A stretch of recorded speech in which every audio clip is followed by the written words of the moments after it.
Nuestro invitado de hoy en A Fondo es uno de los candidatos presidenciales que están en el tablero y que yo creo que es uno de los candidatos que más tiene que estar presente en esta cuarta vez, ¿no es verdad? ¿Sería cuarta vez? Pues 3.5, porque la primera fue con Antanas Mocus. Sí, bueno, en el 2010 yo era candidato a la vicepresidencia, me caí en la bicicleta, me lesioné, yo me acuerdo no pude de esa, jugar sí. la final, pero bueno. Pero sí, digamos sí. 3.5 veces que vuelve otra vez a presentar su nombre a la contienda electoral para la presidencia en el 2026. Este país no es el mismo, Sergio, bienvenido ante todo, ¿no es verdad? No es el mismo que muy diferente. hace 3 años, 4 años, cuando fue su última campaña. Sí, es totalmente distinto. ¿Por qué lo dice así? Varios usted? puntos. Doy uno genérico y es, yo he recorrido a Colombia y cuando digo recorrido, he caminado físicamente, yo he estado escuchando en diferentes grupos, eso estoy haciendo en este momento y tengo, por supuesto, un buen conocimiento de lo que es Colombia. Esta Colombia de hoy es una Colombia que tiene miedo, rabias, malestares, hay muchos malestares. Hay una palabra que para mí hay que escribirla en mayúsculas, que es incertidumbre. La gente dice, ¿esto para dónde va? No sabemos en qué estamos y muchas brechas y divisiones. Eso para mí es un hecho notable recorriendo por todo Colombia, escuchando mucho. Así no era antes. Ya voy a explicar otra cosa. Pero déjenme saco una primera conclusión de todo esto. El próximo gobierno, para mí, lo he repetido muchas veces, pero cada día lo repito y tengo la misma convicción, va a ser el gobierno más difícil que nos ha tocado a nosotros en épocas recientes en Colombia. Precisamente por la naturaleza de esa Colombia que estamos recibiendo, con todas esas confrontaciones internas. Yo tengo en mente el gobierno de César Gaviria, el gobierno de Álvaro Uribe, pero digamos que había, entre comillas, pues no entre comillas, un enemigo externo que hacía que la gente de una forma u otra se uniera en medio de Pablo Escobar. Entonces, pues todos teníamos César de alguna Gaviria, forma. en la época de César Y entonces eran las FARC, Álvaro Uribe, pero aquí es adentro. Y es distinto, es muy distinto, porque ya es así, personas corrientes en la calle en confrontación. Esa es una cosa. La segunda, que poco se menciona, y tiene que ver con todo esto, es la palabra polarización. Yo he dicho y creo que la polarización empezó en Colombia desde el momento en que se desató la confrontación entre el expresidente Álvaro Uribe y el expresidente Santos. Estoy hablando del año 2010. Sí, por las razones, ahí era por las razones políticas, porque nosotros, fue electo. Exacto, yo era el candidato a la vicepresidencia con Antanas Mocus, que fue el rival de Juan Manuel Santos en ese momento, y pues la expresión que se ha utilizado ganó porque era el de Uribe. Esa es la expresión, el de Uribe. Y después ya entre ellos empezó pues esa confrontación que tuvo un punto muy tremendo que fue el plebiscito. Para mí un punto de quiebre en la historia de Colombia que los historiadores tendrán tiempo de analizar y revisar qué significó. Entonces venía esa polarización, empieza la polarización y después aparece la polarización ya con Petro como una figura más relevante dentro de la política. En el 2018, la campaña del 2018, entonces se hablaba de la polarización, Petro contra Uribe, que pues era atractiva en términos de la discusión pública, ¿cierto? Por lo que significan las dos personas. Y entonces se hablaba de polarización. Pero ya en el 2022 la película cambió. Porque era una polarización donde había un gobierno, el gobierno asociado con la figura del presidente Uribe durante toda esta parte del siglo, hasta el 22, y era entre comillas en abstracto, porque era una oposición diciéndole que no. Ahora ya Petro está gobernando. Entonces ya son los dos, ya estamos viendo la película. Era una oposición porque querían llegar al poder, ya llegaron al poder, llegó el presidente Petro y ya la gente puede comparar. Y ya es distinta la polarización. Ya no es la que podría haber sido, sino esta. Mira, usted está aquí el presidente Duque, fue el presidente, aquí está el presidente Petro. Y yo digo, pues para rematar dentro de todo esto, que es muy distinta a la Colombia, ya eso es diferente, por eso la descripción que di al comienzo, y simplifico pues al máximo, y lo he dicho una y otra vez, esto va a ser entre los extremos o adelante con Fajardo. Esa es la campaña, esa es la síntesis de la campaña que yo estoy haciendo, por la que estamos trabajando, y voy bien, vamos bien, yo estoy contento. En ese escenario que usted señala, es evidente que el que gane de ese escenario de polarización o adelante con Fajardo, pero me interesa este adelante con Fajardo. Queda bien, es se el le que ve bonito, tiene- mire que se le ve bonito ahí con la mano así. Pero tengo esta pregunta, esta inquietud, y es, el adelante con Fajardo también tiene que hacer todo por sumar. O sea, yo creo que el de adelante por Fajardo es el que más tiene que hacer todo por ¿Cierto? sumar. Sí. Sumar y sumar, sumar, precisamente para evitar no solamente la polarización, sino para conquistar a la gente que está mamada de la polarización, que se ve en las encuestas, en las pocas encuestas que nos hemos podido pues entender y ver estos días.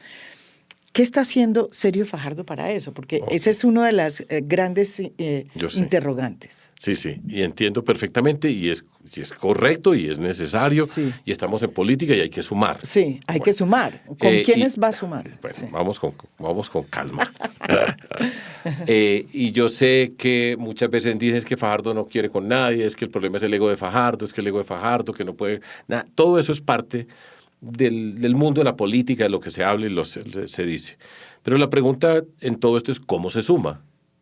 Y hay que entender muy bien, este es un espacio donde se puede conversar esto en una mayor dimensión, una mayor profundidad, entonces podemos hablar de las cosas. Uno, la campaña mía es diferente a la de todas las otras personas. Por dos razones obvias para empezar. Una es la tercera. Hay personas que están, yo no sé cuántas personas están recogiendo firmas. Un montón de personas. Bueno, yo ya recogí firmas 2 veces.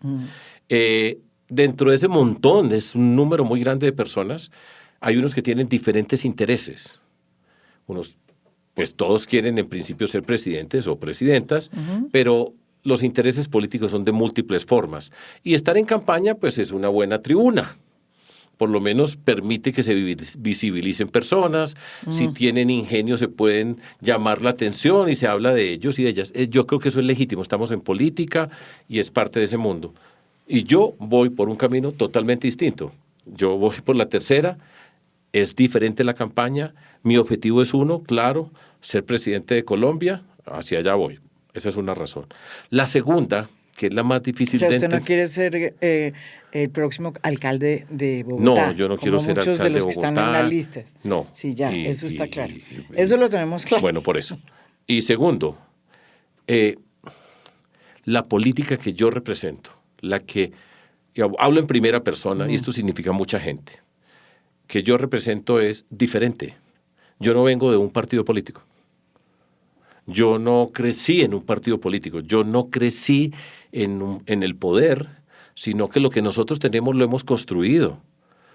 Eso no nos dan crédito, por supuesto. Usted tiene un movimiento nosotros que se llama arrancamos Compromiso Ciudadano en el enero del 2000, año 2000. Realmente firmamos el 5 de noviembre de 1999. Dijimos, vamos a hacer política en Medellín, vamos a construir un movimiento cívico independiente. Nos comprometimos personas de ONGs, organizaciones sociales, el mundo académico, el mío, el mundo de la cultura, el mundo del emprendimiento, algunas personas de la empresa de Medellín. Y vamos a construir un movimiento cívico. Y yo lideré ese movimiento y empezamos a trabajar en política a partir de ese momento. Esto no era una disidencia de un partido. Nosotros nunca tuvimos un mentor que nos llevara, que hubiéramos tenido, que nos hubiera guiado en la vida política. Fue una construcción de personas en ese contexto que nos atrevimos a participar en política. Yo tenía 43 años en ese momento. Ya esto lo he dicho muchas veces, pero no sobra recordar. Yo era profesor de matemáticas en los Andes y en la Nacional. Y regresé a Medellín. Ya nos conocíamos hace tiempo. Nos conocemos desde hace mucho tiempo, nos conocemos. Exacto. Listo. Entonces la política que nosotros hemos hecho ha sido diferente. Nosotros estuvimos a pie, ganamos a pie en Medellín y le dimos al poder y no gané la primera elección y seguimos y ganamos en la segunda y lo digo con todo el orgullo porque esto no lo dice nadie por uno. Y a mí ya antes me daba pena decirlo, dije ya no me da pena. ¿Por qué me va a dar pena decir que fui escogido como el mejor alcalde de Medellín y Medellín pasó del miedo a la esperanza y le cambiamos el rumbo a la ciudad? Ya no me da pena decirlo, lo hicimos nosotros, con toda esta cantidad de gente. Entonces es una política distinta en el espíritu de Antanas Mockus, que yo viví en Bogotá y yo vi cuando Antanas Mockus llegó a la alcaldía, profesor de la Nacional, matemático también, y dije, se puede hacer política diferente y se puede gobernar diferente. Y nosotros representamos eso. Entonces, así es la vida. O sea, eso no me hace ni mejor ni peor, pero sí es diferente y hay que entenderla. Pongo un ejemplo sencillo. Mauricio Cárdenas, es una persona seria, tiene toda la preparación del mundo, experiencia, fue ministro de César Gaviria, de Andrés Pastrana, de Juan Manuel Santos, del Partido Conservador, y ese es su camino, ese es el de él, pero el nuestro es distinto. Entonces hay que entender que nosotros hemos hecho la política de una manera diferente. Eso no es una trivialidad, no es una tontería lo que yo estoy diciendo. Por ejemplo, para nosotros, para mí, la política, la forma como se hace la política es parte fundamental de la sustancia de la transformación de esta sociedad. Y yo he tenido discusiones con personas amigas, comunes, que dicen, no, eso son formas. Le dije, no son formas. Las formas son sustancia en este caso. Y, por ejemplo, la forma como el presidente Petro llegó al poder y como ha gobernado es una distorsión de lo que nosotros quisiéramos cambiar en una sociedad. Y se parece como que mucho a lo que venía. O sea, las formas. Pero total, sí, el señor Armando Benedetti es el ministro del Interior y usted puede revisar todo lo que ha significado ese señor. Y así llegaron al poder. Y hay gente que se mortifica cuando yo digo, la forma como se llega al poder, así se gobierna. Lo dijo Gustavo Bolívar, le vendimos el alma al diablo. Sí se la vendieron y ahí está viendo. Y el clan Torres, que por aquí pasan todos esos comentarios, sí, ahí está en el poder. Nosotros no queremos eso. Hay personas que les parece bien eso, que no importa, porque creen, hay gente que dice esto, que lo importante son las reformas. Yo digo, la forma es sustancia en una sociedad como la colombiana, para poder luchar contra la corrupción, para poder hablar de cultura ciudadana, para establecer una forma de convivencia. Yo creo en eso. Hay otras personas que no creen y es legítimo, pero esa es una posición. Sergio, dentro de ese planteamiento que hace usted, de todas formas sí se necesita un partido. Puede que usted no haya conectado con la manera como muchos de los partidos tradicionales han manejado el poder y la política. Pero para hacer cambios, para llegar al poder, el único presidente, digamos, que llegó con una coalición, que se volvió presidente, digamos, candidato que llegó a presidente es Petro.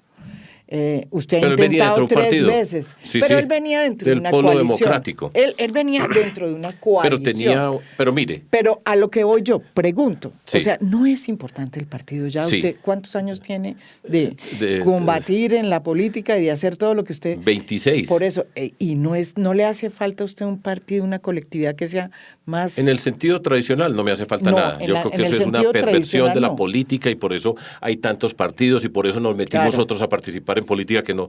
Yo tendría que ser hoy profesor emérito de matemáticas de la Universidad de los Andes y de la Nacional. Eso es lo que yo debería hacer bajo circunstancias normales. Listo. Y aquí no estaría invitado a hablar de matemáticas. Pero bueno, yo hago parte hoy de un partido que se llama Dignidad y Compromiso. Es un partido pequeñito que lo construimos a partir del partido que lideraba Jorge Robledo, Dignidad, y nos juntamos Compromiso Ciudadano y ahí estamos en un partido. Digamos lo que ya tenemos el partido.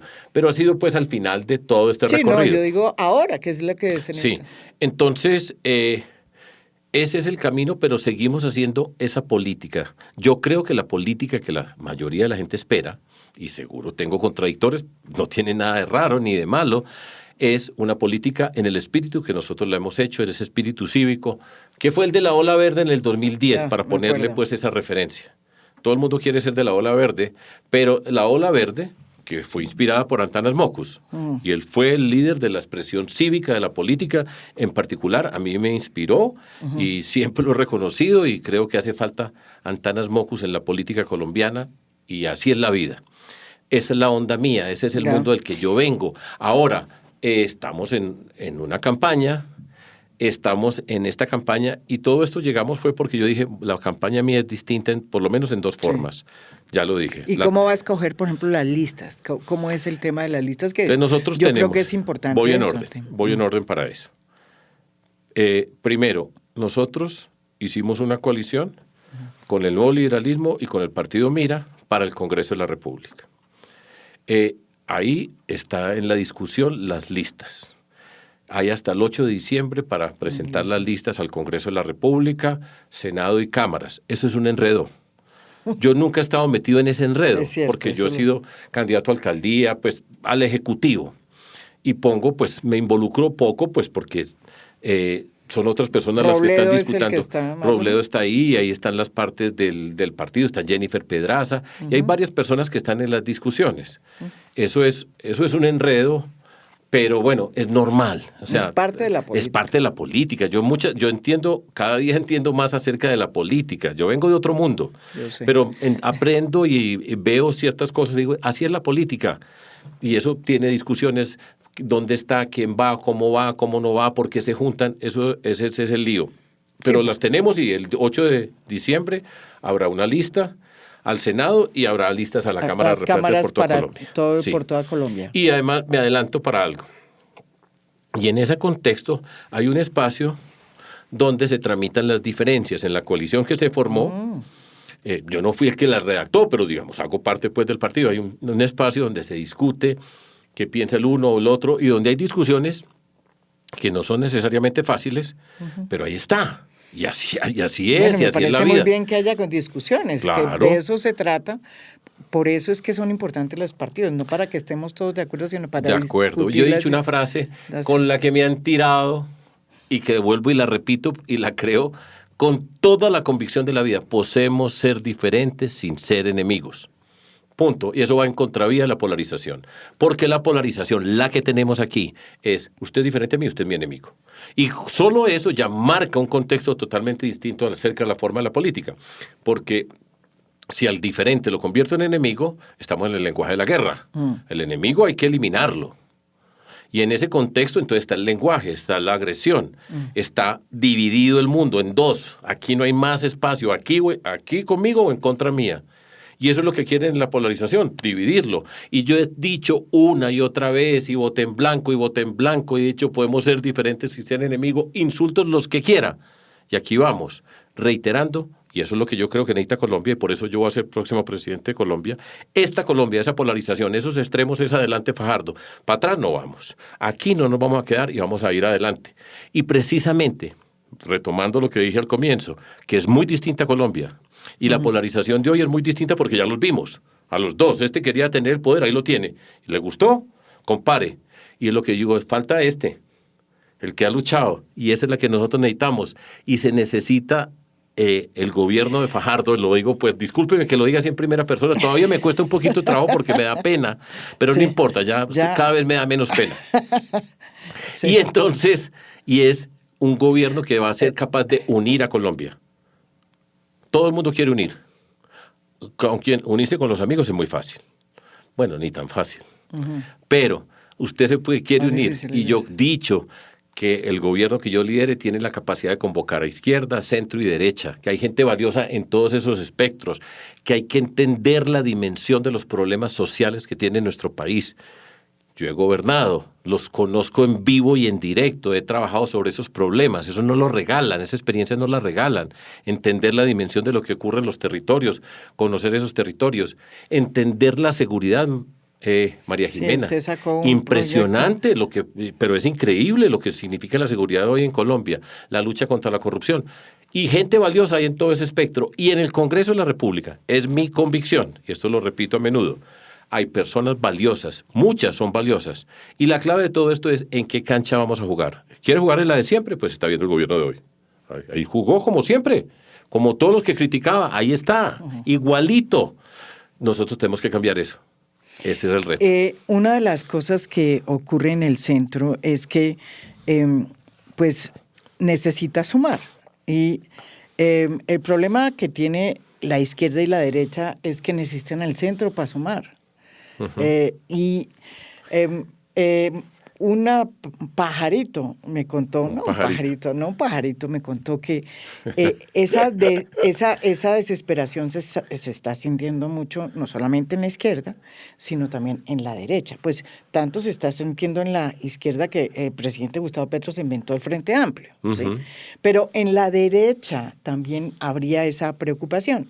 Y hay unas fuentes que me aseguran que el propio expresidente Álvaro Uribe fue y tocó su puerta y dijo, oiga, doctor Fajardo, yo quiero que usted sea el candidato de una coalición con Eso la es falso, derecha. eso es falso. ¿Eso es cierto o no es cierto? Es falso. Y yo no tengo la lista aquí, con todas las personas que yo he hablado. Yo lo busqué a él para hablar con él, yo. Sí. Llevaba desde el 2016 Cosa que ya sin sabemos, hablar sí. una palabra con él. Y yo lo llamé y yo hablé con él y tuve una conversación respetuosa donde le dije cómo pensaba yo la política, lo que ellos están haciendo. Entonces, no fue que él me llamó a mí a buscarme, a decirme que quería eso. Eso es falso. Y fíjese usted que en todo este mundo, usted ve todo el mundo hablando. Todo el tiempo están hablando quién se junta con quién. Sí, Entonces, Miguel Uribe, ¿será que se va con Abelardo? El uno habla con el otro. Entonces, el señor Barreras ya es el presidente. Todo el día hablan un montón de cosas. Yo no salgo nunca en ninguna información. Nunca es titular. Fajardo, tal cosa. Nadie. Nunca. ¿Y nosotros qué hacemos? Fajardo trabaja. Yo voy por todo Colombia, hemos tenido reuniones buenísimas, sin escándalos con nadie. Yo no hablo de un otro candidato, yo no me burlo de un candidato, yo no hago nada estrambótico para que mire lo que estaba Fajardo en tal parte o mire la reunión que hizo, lo que pasó. Nada, siempre respetando a todo el mundo. Y yo le digo a la gente nuestra, cero nervios. No mire para los lados, entonces uno me insulta por aquí, el otro por acá, o otros hablan y yo digo, no, es que nosotros vamos para adelante, porque ese concepto de centro, aquí está la izquierda, aquí está el centro, es como si estuviéramos aquí en la mitad y nosotros vamos adelante. En esta línea no nos podemos Usted no está quedar. en la mitad, sino yo no usted estoy en está... la mitad, esto es un paso adelante y ese es el reto político y por eso lo digo adelante con Fajardo. Entonces, yo hablo con muchas personas. Si yo le mostrara a usted las personas que me escriben. Pero yo le pregunto, y, ¿usted habló con Álvaro Uribe? ¿Habló con Germán Vargas Lleras? No, yo no he hablado con Germán Vargas Lleras. ¿Por qué? ¿No ha hablado? No, yo no he hablado con él, ni se me ha ocurrido hablar con Germán Vargas Lleras. Y solo sé de él, yo leo sus columnas, yo pongo atención, él escribe de vez en cuando, he escuchado acerca de su enfermedad, pero no tengo ningún tipo de contacto con Germán Vargas Lleras. ¿Por quién más quiere que le cuente que he hablado? No. Pero le voy a contar una. A ver. Que yo nunca había hecho en mi vida. Hablé con Fuachar. Con Fuachar. Para que usted vea. Vea. Pero está pues en la lista que yo tengo, está Fuachar. Ah, bueno. Y hablé con él en Barranquilla. Yo no lo conocía. Yo no había cruzado una palabra. Le Bueno, le voy a dar más detalles pues para que vea. Sí. Nos invitó a comer a su casa en Barranquilla. Él estaba con su esposa y yo estaba con María Ángela. Y estuvimos comiendo. Me pareció, pues yo tenía la duda de Fuachar. Sí, porque pues todo lo que han hablado de Fuachar, entre otras hablamos de fútbol, porque a él le encanta el fútbol y a mí también, por supuesto. Hoy juega, en el momento que estamos grabando, juega en Junior contra Medellín. Espero que le ganemos a Fuat en esta. Y fue una conversación seria, me pareció un señor alerta, informado de las cosas que estaba pasando. Fue una conversación respetuosa. Es que conmigo, a mí nunca nadie me ha dicho nada que usted diga, le dijeron a Fajardo, me ofrecieron algo oculto. Nadie en mi vida se me ha acercado a decirme algo deshonroso. Me parece bien y fue una buena hablando. conversación y serio, y qué pensaba él y cómo pensaba. Yo le dije, pues bueno, me gustó conocerlo. Sí. Y entonces, bien. Y así he hablado con muchas personas. Sí. Yo tengo la lista, después te la mando. ¿Pero qué lista? A ver, yo quiero ver. ¿Quién más quiere? No, ¿Quién pues más a quiere ver, ¿de quién más? Yo hablé con Iván Cepeda. Pero hace, no sé, 4 meses. Pero ustedes se conocen, ¿no? ¿O muy no, poco? No, yo lo había visto una vez en la vida, había conversado una vez. Yo lo llamé. ¿Usted llamó a Iván Cepeda? Sí, yo lo llamé a Iván Cepeda, como llamé a Álvaro Uribe. O sea, es que yo llamo. A mí no me da pena. Hay gente que dice que Fajardo no le habla a nadie, eso es falso. Sí. Lo que pasa es que yo no hago un espectáculo. Yo llamé a Iván Cepeda y le dije... ¿Después de que ganó? No, antes.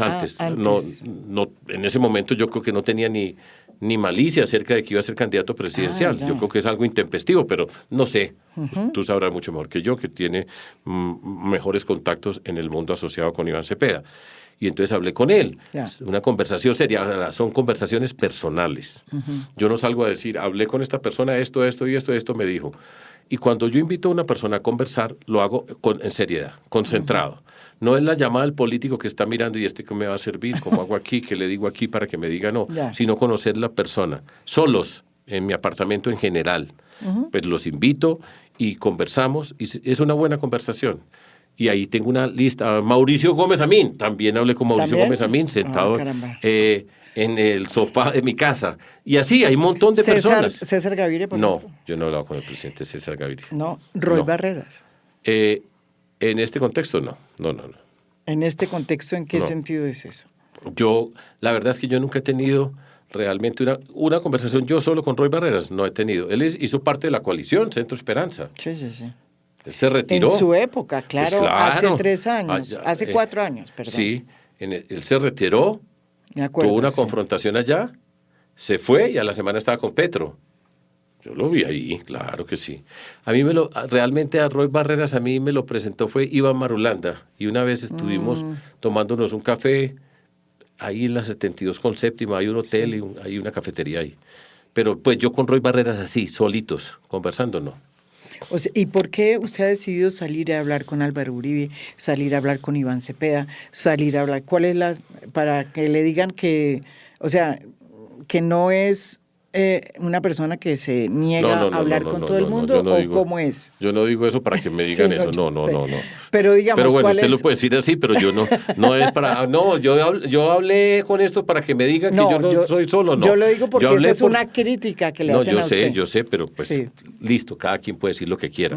Y la mayoría de las personas en este mundo hablan de uno sin conocerlo. No saben cuál es la persona que tienen enfrente. Yo entiendo. Así es la vida, no lo pueden conocer a todo el mundo.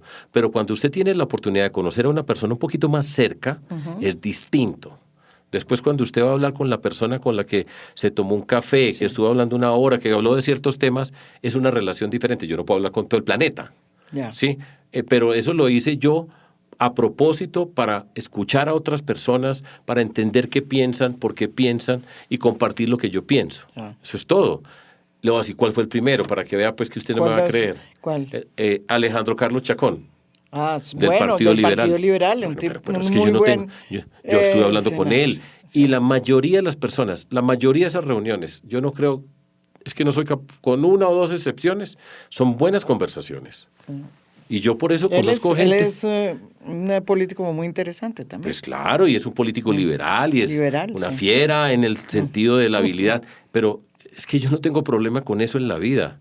Yo puedo conversar con las personas. Y por eso, cuando vamos a unir a Colombia, no es cualquiera el que va a unir a Colombia. ¿Usted cree que uno que está insultando hoy todo el día a otro bando, del bando que sea, tiene la capacidad para unir?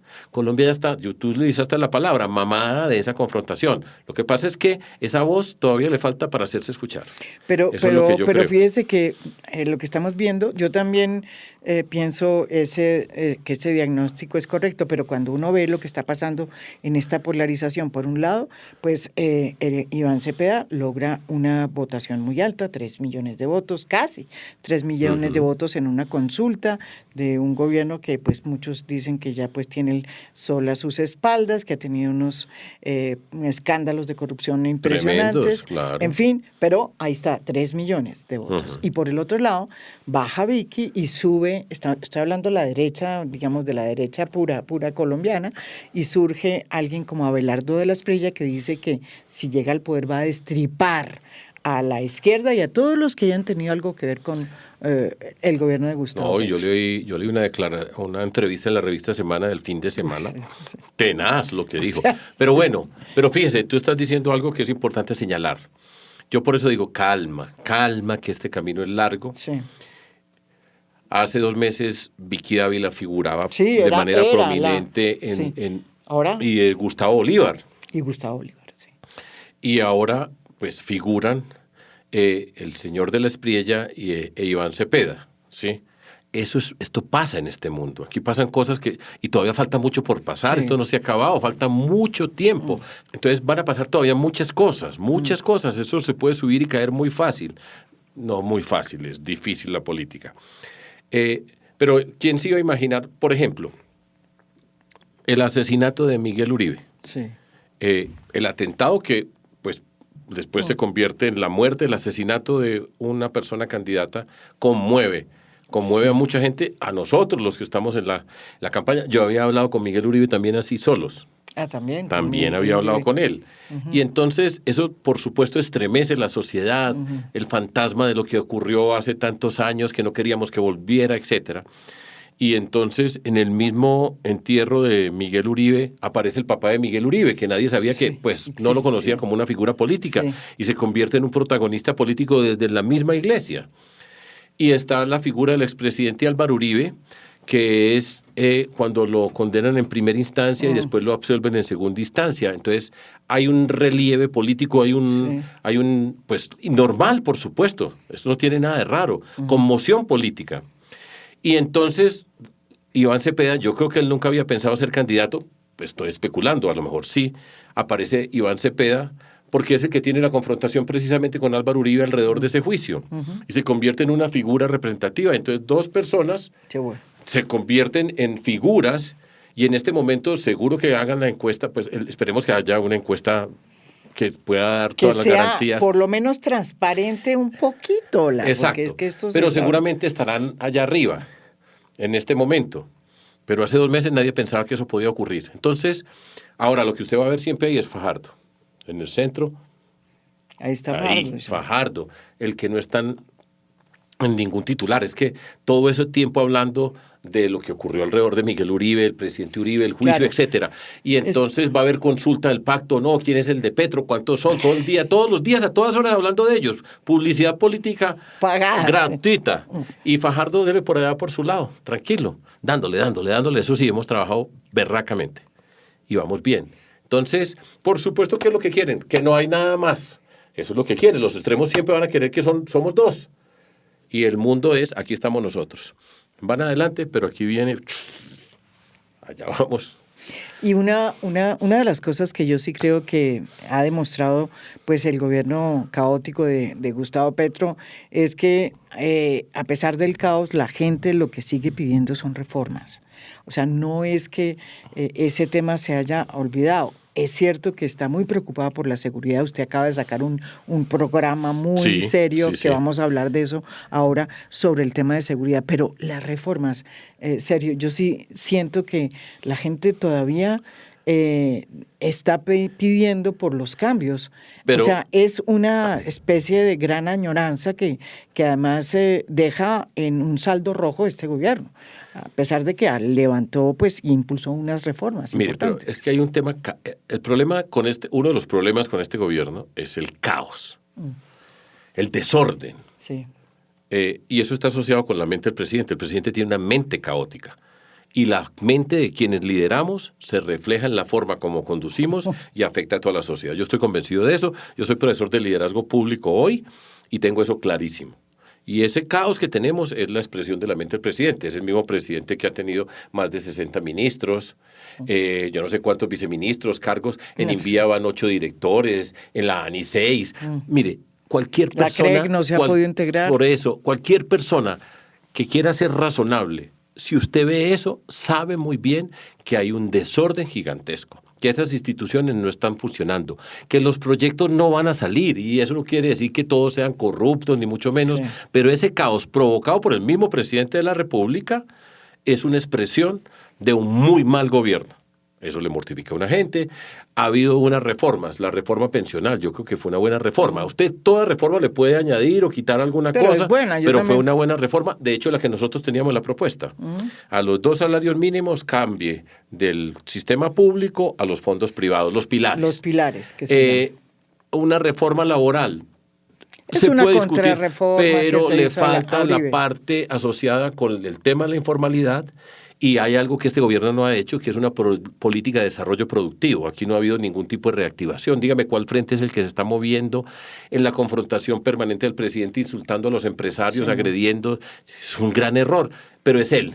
Y hay gente que le parece bien eso. Y yo lo he dicho en muchas reuniones. Miren, no se equivoquen. Si el presidente Petro tiene 30% o 35%, lo que consideren que es de favorabilidad, es porque hay mucha gente que piensa que él la representa y que es su voz. Y a él no le importa con quién durmió, si está separado, casado. No le importa, nadie sabe quién es Juliana Guerrero. En fin, todo eso hace parte de la vida. Pero hay personas que dicen, él me representa, no importa lo que diga. Escriba tweets o no escriba tweets. Yo creo que es fatal la manera como él conduce, pero hay un sector de la población que no le importa eso. Y eso es importante entenderlo, porque hay gente que no quiere entenderlo y le dije, hay que entenderlo, porque en Colombia hay muchas desigualdades. Y en Colombia hay poblaciones que no han sido incluidas dentro de nuestra sociedad. Y hay que entenderlas, atenderlas y entender la dimensión del reto que significa para nuestro país incorporar y dar oportunidades para esas personas. Yo creo en eso. Y eso no se va a desaparecer. Esa voz ya está ahí y hace parte de Colombia. Se puede trabajar. Yo he trabajado en Medellín, en Antioquia, entendiendo esto y es necesario. Ahora, entonces, en el marco de ese gobierno, pues pasan este tipo de cosas. Pero habrá, por ejemplo, la reforma a la salud es una calamidad, la han manejado muy mal. Todos los días hay cambios. Entonces, el señor Aldo Cadena ha sido de todo. Ya lo acaban de sacar del FOMAC. Nos dijeron que el FOMAC era el ejemplo para Colombia. Los maestros, las maestras están marchando. O sea, hay gente que quiere a Petro, quiere que siga Petro, quieren que continúe ese gobierno, pero esto es una calamidad, es un desorden. Y hace parte de ese mundo los extremos. Entonces, después sale la constituyente y él tira una bomba por acá, bomba en el sentido de cortina de humo. Hay que tener mucho cuidado con las palabras en estos tiempos. ¿Sí? Y pasa de todo. Y hay gente que dice, este es el gobierno que nosotros queremos y le perdonan, entre comillas, todo, no importa. Yo no. Yo creo que la política es otra, que hay que cambiar la forma de la política, que se puede tener orden, método, rigor, que se pueden obtener los resultados, que se puede atender las comunidades que tienen las necesidades y transformarle la vida, que la seguridad es una obligación, que no depende de izquierda o derecha, no es de Uribe o de Petro, sino es una necesidad de las personas, porque tenemos derecho a vivir sin miedo para poder ser libres. Yo creo en eso. Y que la lucha contra la corrupción empiece en la forma como hacemos la política. Todo eso yo lo creo. Eso lo representamos en política y por eso es que vamos a ganar. En el tema de reformas, ahorita me debe esa respuesta, pero usted propuso un plan muy importante. Guardián. El plan se llama Plan Guardián en materia de seguridad.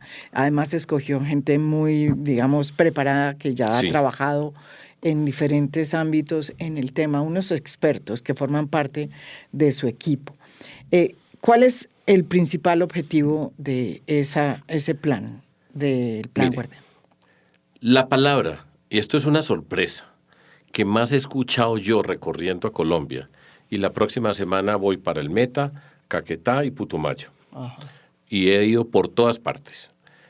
Es seguridad. Es increíble. Y no es que los uribistas, que la ultraderecha está tramando algo para acabar con este gobierno. En esas zonas sí, porque en esas zonas está muy difícil. Pero en todas, estoy hablando en todas.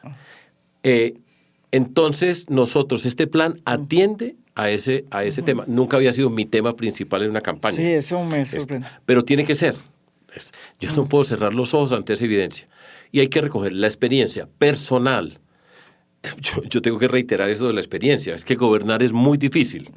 Y hay gente que no ha gobernado nada, no ha manejado más de 10 personas en la vida y va a manejar un país de 52 millones con toda la complejidad que tiene nuestro país, que es apasionante, pero complejo, Colombia.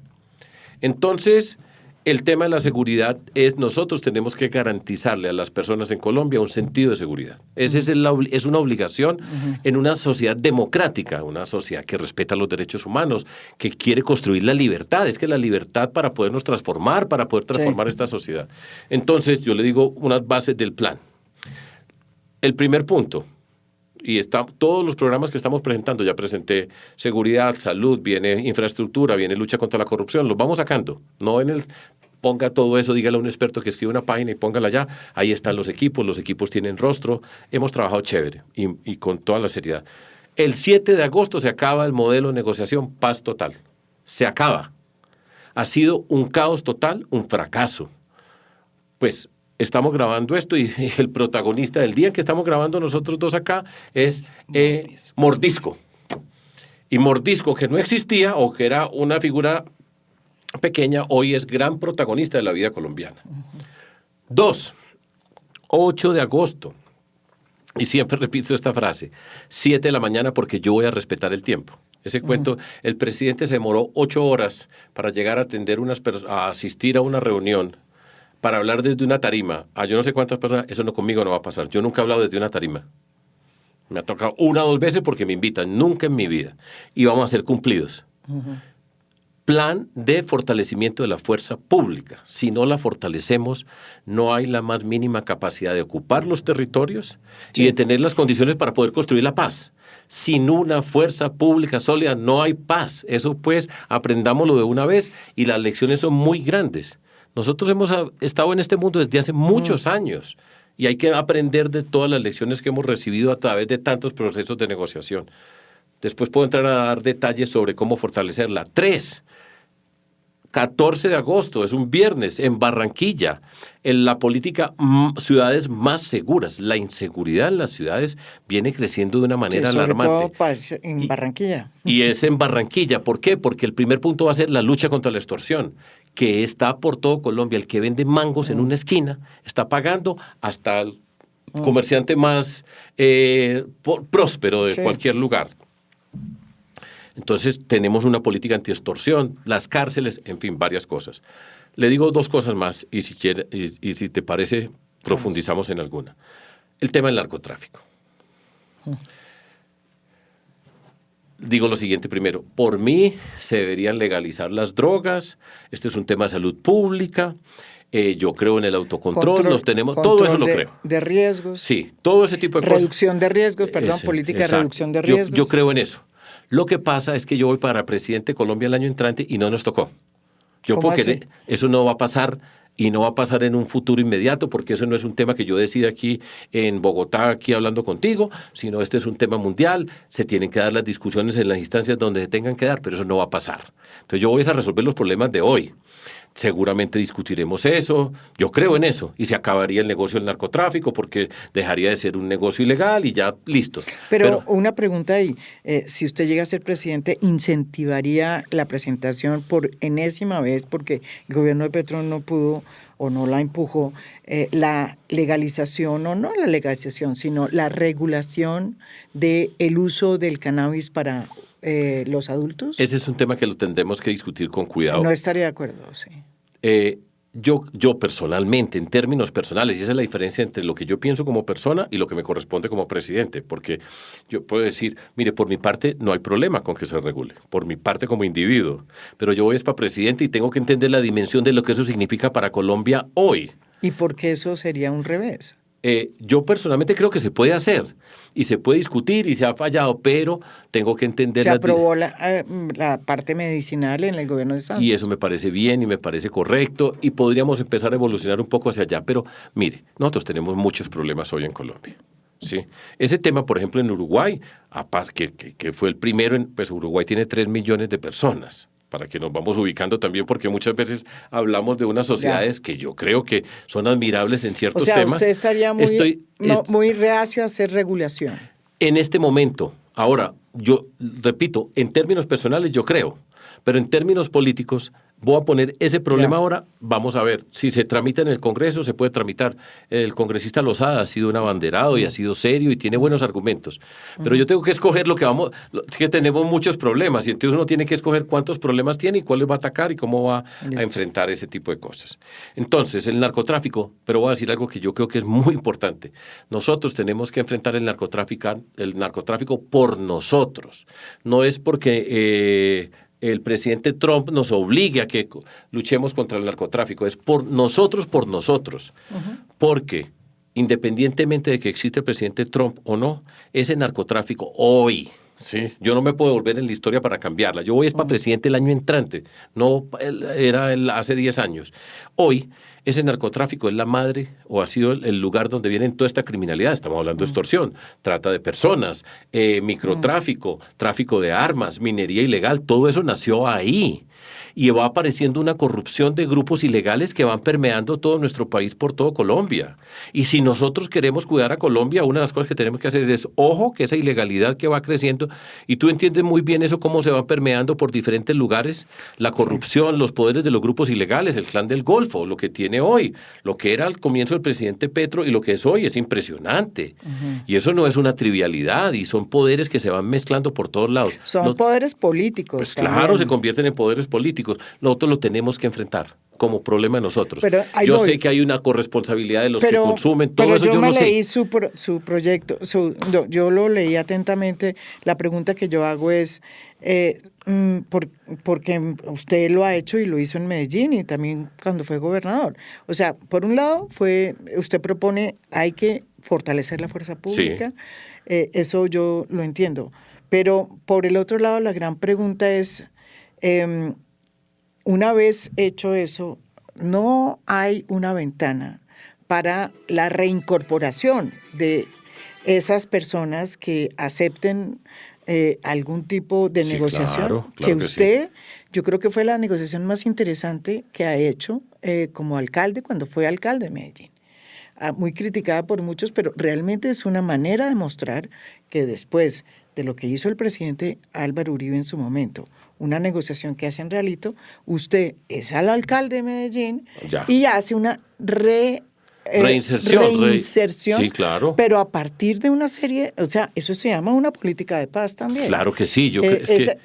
¿Dónde va a estar esa? Porque obviamente la política de paz total, como usted dice, es un fracaso, eso es evidente, pero ¿dónde está esa posibilidad, esa puerta para reincorporar a la gente que se quiera entregar? Con calma, claro que sí. Yo creo en eso. Es que yo he apoyado todos los procesos de paz en Colombia, todos, incluyendo el de las FARC. Yo lo apoyé y lo creí, pero además públicamente, o sea, no es vergonzante ni mucho menos, pero hay ciertas cosas. Si usted no tiene una fuerza pública sólida, no puede hacer nada. Que estamos enfrentando un mundo criminal de unas dimensiones que hoy es difícil que una persona común y corriente en Colombia pueda entender la dimensión que tiene esta criminalidad hoy en nuestro país, y es muy seria. A mí personalmente me preocupa como colombiano. Ahora, nosotros queremos, y ahí lo decimos, vamos a presentar una ley de sometimiento. Y hay que entender qué significa. Es parecida a la que se presentó con Santos. Tenemos que entender porque aquí este gobierno presentó una ley de sometimiento que fue objetada por las Cortes, por toda una cantidad de instituciones. Tenemos que tener una buena ley de sometimiento, pero para que el sometimiento funcione, si usted no tiene la fuerza pública sólida, pero pues, peor la condición. De lo que ocurre después, tú sabes muy bien eso. Entonces, nosotros tenemos que enfrentar al narcotráfico y nosotros articulamos esa política de narcotráfico tenemos que evitar en los territorios, tenemos que tener la fuerza pública que nos permita, por ejemplo, que los precursores químicos no lleguen a los territorios. Por ejemplo, nunca he oído yo que hayan capturado a algunos de esos que son los que van y les llevan las semillas, les llevan los insumos, van y le compran la coca en el territorio a los campesinos y se van. Nunca hemos cogido uno de esos. Con inteligencia se tiene que hacer. Los ríos y las carreteras son muy importantes. Tenemos que trabajar con las comunidades. Yo no tengo la menor duda acerca de eso y nosotros sabemos hacerlo. Yo sé lo que significa un pueblo que tiene necesidades de vías terciarias, de salud. Todo eso se tiene que hacer articulados con la comunidad. La cadena logística del narcotráfico la tenemos que romper y para eso necesita cooperación internacional, no tengamos duda, nosotros no somos capaces. Y hay que, entendiendo, por ejemplo, que el último eslabón es el contrabando, que no es avala, el contrabando es corrupción, el que limpia todo eso que pasó por allá. ¿Quién de ustedes había oído hablar de Papá Pitufo antes de este gobierno? Pues seguramente algunas de ustedes, probablemente tú ya sabías quién era Papá Pitufo, yo no sabía, pero es ese eslabón que no vemos. Eso hay que hacerlo en Colombia y nos toca hacerlo. Si nosotros somos capaces de tener una buena ley de sometimiento, fortalecer la fuerza pública, seguro que podemos intentarlo. Y eso lo ha intentado Álvaro Uribe, lo ha intentado, todos lo han intentado de una manera u otra. Álvaro Uribe en su negociación con Relito. Juan Manuel Santos, después de haber hecho el acuerdo de paz, hizo un proyecto que no funcionó de sometimiento, precisamente con el Clan del Golfo. Duque no intentó nada y Petro pues tiene la paz total que ha sido... El caos total, porque como llegó él y ahora sí todos los problemas del planeta se resolvieron, pues ya vimos, es que es muy difícil, María Jimena, las personas que han tenido experiencia, y yo he tenido experiencia, te voy a decir desde cuándo, a lo mejor ya lo he dicho antes, pero no importa, no sobra repetir. En 1995 yo fui miembro de la Comisión Facilitadora de Paz de Antioquia, cuando Álvaro Uribe en ese momento era gobernador de Antioquia. Y yo fui miembro de esa comisión invitado por él. Y en esa comisión, donde recuerdo especialmente a Monseñor Isaías Duarte Cancino, a mí me tocó ver y aprendí muchísimo en la vida. Así es la vida. Nosotros estamos en lugares que no sabemos a dónde nos van a llevar después. Y aprendí muchísimo acerca de lo que fue ese fenómeno paramilitar. En Apartadó, Gloria Cuartas era la alcaldesa. Cuando empezó a crecer ese fenómeno criminal asociado paramilitar con Carlos Castaño. A mí me tocó reunirme con Carlos Castaño, no yo solo, sino dentro de esa comisión, con Monseñor Isaías Duarte Cancino al lado. Al lado. Porque yo oigo que mucha gente habla y no tiene ni malicia de lo que significa ese mundo, qué personas son, por qué están allá. Entonces, yo le he puesto atención a todo esto. Y uno tiene que aprender. porque van tantas negociaciones. Y eso es parte del aprendizaje, es lo que yo estoy diciendo. Y es mi convicción total. Tenemos que enfrentar al narcotráfico, seguro que con una fuerza sólida como obligación, ya creo que estamos de acuerdo, ese es un prerequisito para poder avanzar y podemos tener una ley de sometimiento, pero ese mundo es muy complicado. Es muy complicado, ¿por qué? Porque usted con quién negocia. Entonces, por lo general negocia con unas cabezas, pero esos mandos medios, ¿qué pasa? Y si usted tiene esto regado por todo Colombia, ¿cómo va a negociar con estas cabezas todos estos mandos medios que están acá? Y cómo van creciendo esos mandos medios y cómo se van desligando. Todo eso hay que saberlo y entenderlo muy bien y negociar es muy complejo. Ahora, hay personas que lo entienden, hay que tener la capacidad para entender eso y yo creo que se puede hacer, pero con estos requisitos. Si no, esto del despelote aumentaría de manera exponencial. Al presidente Petro le gustan las matemáticas, pero las usa muy mal. Pero yo digo exponencial en verdadero sentido exponencial. Sí. Y otra, me faltó una, perdón, qué pena. Nadie. Lo he dicho y lo repito, nosotros vamos a hacer, para arrancar, 3 planes especiales. Proyectos estratégicos de Colombia. Plan Catatumbo, Plan Chocó y Plan Cauca. Esa era la propuesta la pregunta que tenía yo, es como la territorialización del problema, porque claro no todo sí. esto no es lo mismo que pasó con las FARC, que era una guerrilla que tenía un control sobre todo el territorio. Claro ahora sí. hay casos, ¿no? Y hay que territorializar. Totalmente de acuerdo. Y lo tenemos que hacer. Se necesita la fuerza pública sólida en cada uno de estos espacios. Pero el Catatumbo es totalmente distinto al Cauca y totalmente distinto al Chocó. Y voy a ilustrar con el presidente Petro. Hay gente que me dice, pero no hable más de Petro. Y es que es el que vamos a cambiar. Yo no me puedo poner a hablar de quién me pongo a hablar ahora. Pero estamos en política, pues eso no tiene nada de raro. Y el día que yo termine en el 2030 van a estar hablando de mí, por aquí pasarán probablemente otras personas a decir que vamos a cambiar a Fajardo, ya veremos. Pero en ese sentido voy a decir unas palabras pero que son muy importantes: tener método, tener disciplina, tener rigor, tener seguimiento. Entonces usted dice, el presidente Petro dice, estrategia, siga la estrategia, haga seguimiento para hacer las cosas, arme los equipos bien armados. Dígame dónde está Oti Patiño hoy, que yo no tengo nada en contra de Oti Patiño. ¿Cuántos han entrado y cuántos se han retirado? Salvatore Mancuso fue gestor de paz, renunció por el desorden, calcule, y después ya volvió a entrar, no sabemos qué están haciendo. Nadie sabe dónde está. ¿A dónde llama usted para que le digan cómo va el Catatumbo?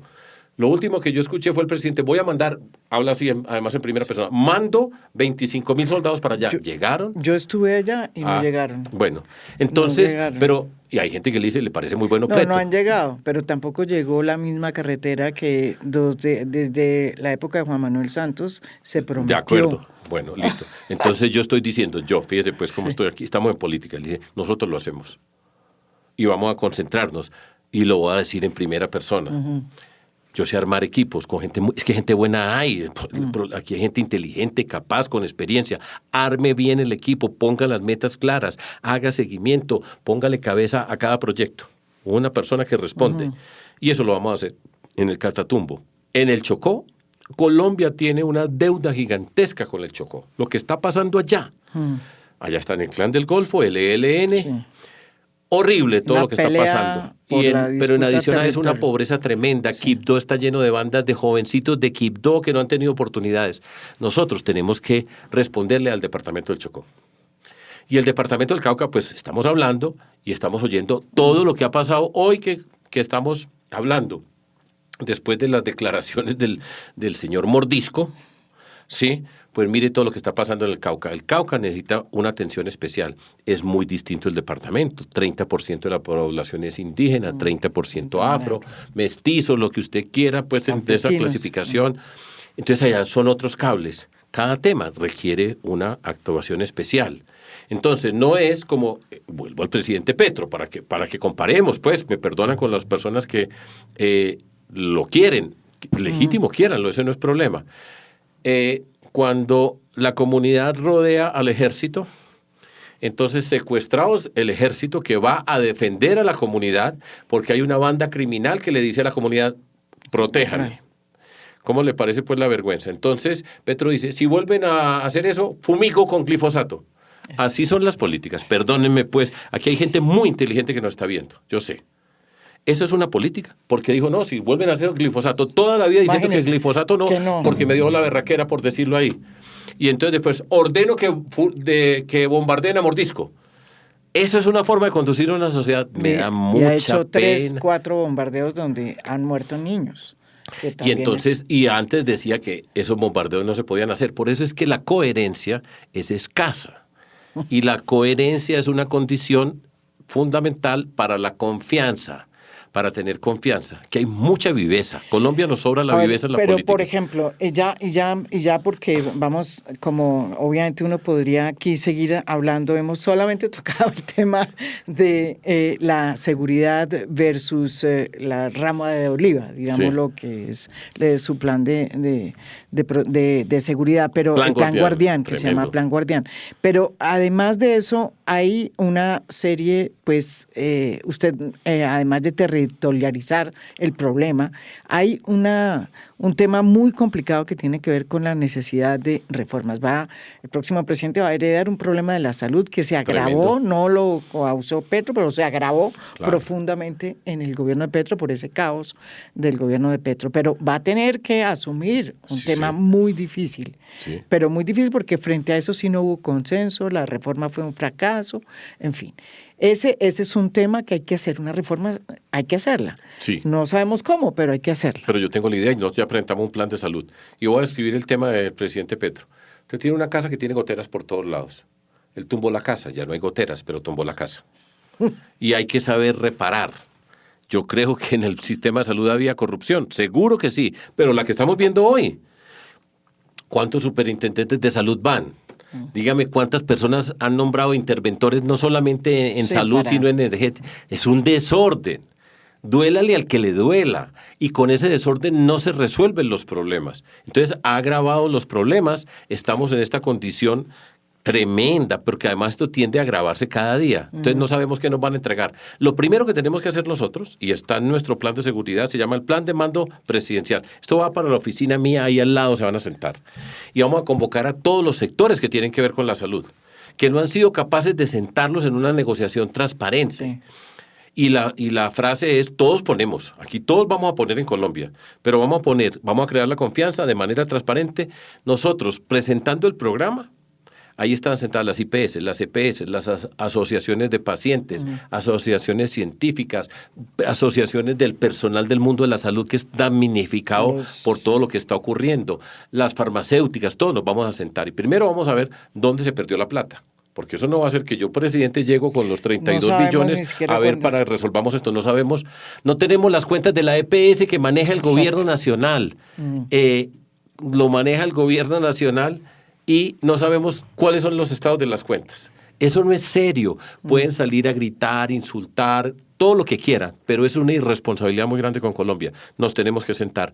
La UPC hay que aumentarle el valor. Bueno, es otro debate que ni siquiera se puede. Pero pues este gobierno dice que no solamente que alcanza, sino que sobra, y ha sacado plata de la UPC para hacer los equipos básicos de salud, que eso entonces los ha sacado de ese lado. Y peor la crisis económica del sistema.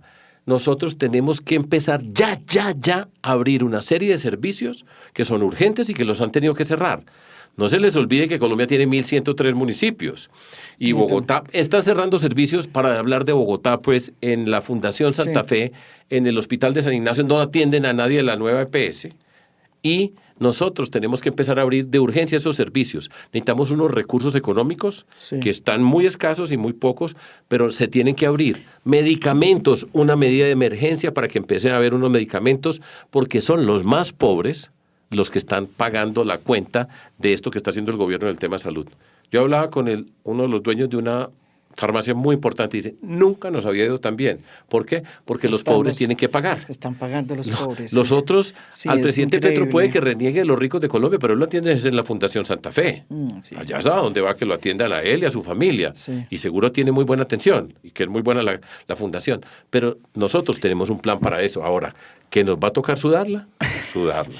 ¿Que va a ser difícil? Difícil, pero para eso está el nuevo Fajardo. Usted tiene unas bajo la manga que se llama María Ángela Holguín, una persona que está con usted y que está saliendo, haciendo campaña. La hemos visto en varias reuniones políticas. Ella conoce mucho de todo lo que tiene que ver con las relaciones exteriores y es una de las mujeres más preparadas en el tema de las relaciones con los Estados Unidos. Va a jugar muy fuerte María Ángela Holguín, veo en su campaña. Y María Ángela, y tengo una, pero pues... Muy buena excelente, relación. muy buena, tengo No muy me buena diga. relación, gracias a Dios, seguro, y puede aportar, y por supuesto tiene un conocimiento Muy bueno, que sí. muy pocas personas, desde el punto de vista práctico, muy pocas personas en Colombia, así es la vida, fue 8 años canciller, pero antes de ser canciller No, había pues, sido embajador en Venezuela, trabajado. embajador ante las Naciones Unidas, muchas cosas, o sea, tiene una experiencia, conoce el Estado colombiano. Y está al lado mío. Entonces, pues por supuesto yo me siento orgulloso de estar con ella, pero aparte de estar orgulloso, aprendo. Y dentro de las relaciones internacionales, lo que usted tiene que saber es con quién toca qué tema, qué relaciones se han construido. Es que las relaciones se construyen con décadas. Esto no es que yo llego de presidente y me gusta el presidente o no del otro país, entonces cambió las relaciones. No. Y con los Estados Unidos... El problema no es si a mí me gusta el presidente Trump o no, ese es el de los Estados Unidos. Yo represento a Colombia y tenemos que cuidar los 30% de las exportaciones, las remesas, la relación que tenemos de cooperación en la justicia, cooperación económica. Esas empresas, por ejemplo, con las que estuve yo la semana pasada, son empresas que llevan más de 110 años en Colombia. Esos son nexos que se tienen allá porque esas empresas son importantes en la relación que tienen con el gobierno de los Estados Unidos. El gobierno de los Estados Unidos, como tenemos que ser nosotros, se preocupa porque sus empresas estén bien, porque tengan seguridad. Entonces, ¿cuáles son las relaciones establecidas en el Departamento de Estado? Con republicanos y demócratas, hay que tener con los Sí, porque dos. esa era como la alianza. Todo sí. eso ha sido así. Entonces, ella, pues parte de lo que yo aprendo, por supuesto, es usted tiene que saber con quién habla, en qué momento habla. Discrepar, podemos discrepar. Tiene que saber dónde discrepa y qué lenguaje utiliza para discrepar. Eso no lo regalan. Eso no es que a mí se me ocurrió y empiezo a decirle hijo de madre a cualquiera y entonces qué tan valiente no. Para mí es una estupidez muy grande poner en juego los intereses de un país entero por un malestar personal mío. Así no va a pasar conmigo. Ustedes van a ver un presidente serio, ordenado, que antes de hablar piensa, que escucha a los equipos, escucha versiones diferentes. Es que eso no tiene nada de malo, escuchar miradas diferentes. Pero tenemos que llevarlo con mucho cuidado. Y lo que está pasando con los Estados Unidos es muy serio, pero digamos que eso, cuando yo sea presidente, se va a acabar. O sea, vamos a establecer unas relaciones serias, a cuidar lo que se tiene que cuidar, reparar lo que se tiene que reparar. Pero con dignidad, como... Pero por como- supuesto, es que la porque dignidad es que, no está en decirle digo hijo de yo, tantas, Sí. sino la dignidad es la inteligencia de luchar por mis intereses. Pues mira Claudia Sheinbaum, pues para poner un ejemplo sencillo, esa mujer y uno, pues que políticamente no tiene nada que ver con Donald Trump. Con sus políticas, Sí, pero ella ha mantenido entendió. con dignidad, ha sabido defender su posición, ha sabido entender al otro, ha sabido discutirlo, y entonces él dice, pues no estoy de acuerdo con ella, pero me parece estupenda la señora, pues porque es seria, es que la seriedad y la inteligencia seducen también, no crea que solamente a punta de palabras, insultos, se puede seducir, eso creo yo. Esto me parece. Y ya para terminar, que estaba ya oyéndolo en este tema, Venezuela, ya hablando, si hay alguien que también sepa mucho, es María Claro Ángela que sí. Holguín, porque además fue embajadora allá, pero además su tesis siempre ha sido tener buenas relaciones con quien sea el que sea en este momento o en ese momento, digo yo, el jefe Mire, del gobierno en de este Venezuela. tema, hoy. Uno como, o sea, ese es otro bollo con el que Sí, usted es llega. otro bollo muy grande. No sabemos, esta película está noticia en, ¿cómo se dice? Desarrollo. En desarrollo. Y después escuchamos esta semana que el presidente Trump dice, Voy a hablar. Maduro quiere hablar. Sí. Ojalá que hable y se vaya, porque se robaron las elecciones. Eso pues, gústele al que le guste, pero se robaron las elecciones. Y la relación nuestra, durante el gobierno de Duque, yo creo que fue una relación infantil de irse a cantar el otro lado, a insultar del No, y otro lado. rompió las relaciones Pero a un costo rompió muy- todo eso. Ahora, yo creo que hay que tener una relación consular. Yo no tendría una relación a nivel de embajador. Allá hay un embajador. El presidente Petro varias veces cogía el avión y se iba para donde Maduro a ver. Nunca supimos a qué ni cómo. Álvaro Leiva, que usted lo conoce, quién sabe qué estará diciendo. Pero el reto es, relaciones consulares, nosotros tenemos la obligación de que nos garanticen la seguridad en la frontera. Es que el ELN está parte allá y nosotros no podemos hacer ningún tipo de concesión. Pero hay que tener relaciones consulares. Hay que entender el tema de Cúcuta. Pues toda la frontera, pero Cúcuta pues es el punto neurálgico, pues, y el Catatumbo, que es el Catatumbo, Tibú limita con Cúcuta como municipios, eso está pegado todo. Ahí está. Entonces tenemos que ser capaces de en la relación que tengamos, de la comunicación que tengamos, pues tenerla clara, transparente, pero en nuestro territorio. Eso tiene que ser una exigencia, no se puede hacer más.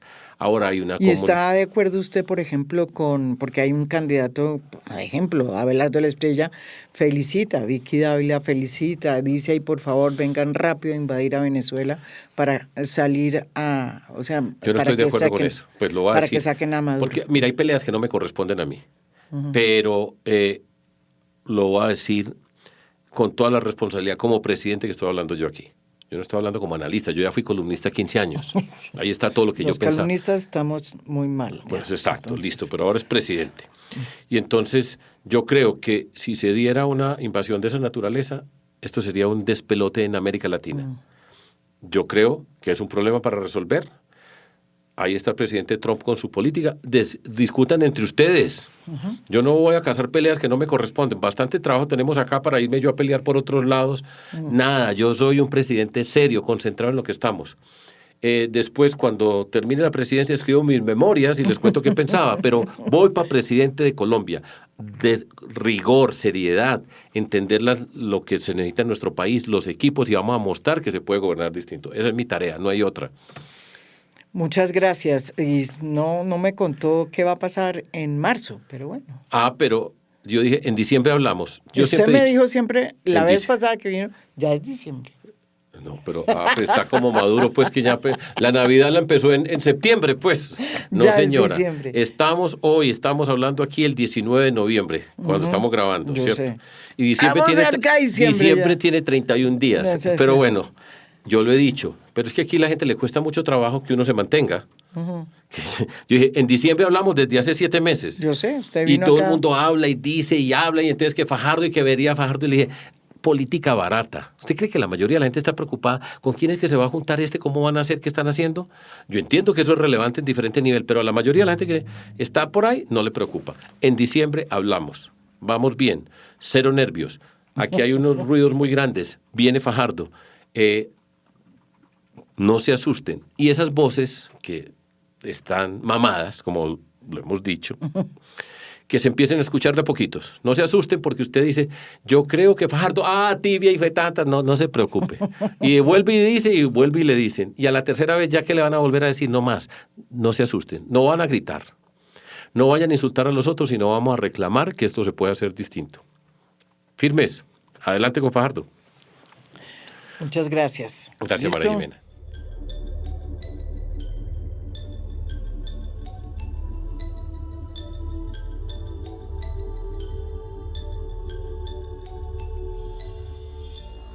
A Fondo es un podcast producido por Mafialand.